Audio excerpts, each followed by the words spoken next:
Sometimes I do recommend to patients that they take a break from finasteride. First of all, if they are looking to have children, then I generally say, look, stop taking the finasteride 2 or 3 weeks before you're going to start trying for a baby. As soon as your partner falls pregnant, you can go back on the finasteride.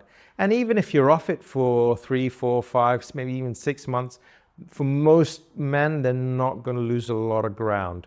But generally, I think it's safe if you're not taking finasteride during that time when you're trying to conceive. So absolutely recommend a break during that, in that specific scenario.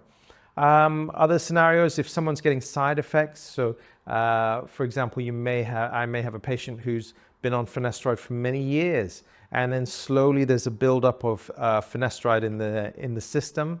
And at some point, someone comes and say, hey, look, I'm starting to notice a little bit of some side effects. My libido is not as good as it used to be. In that scenario, I say, great, let's stop taking the finasteride, let it wash out of the system. It probably only needs to take 2 or 3 weeks. And then either I will restart at the same dose or slowly build up on the dose. But again, if you're off your finasteride for a few weeks or a couple of months, you're not going to lose a lot of ground. And that's probably the key point to make here, that if you are off the finasteride, you're not going to suddenly lose a lot of hair.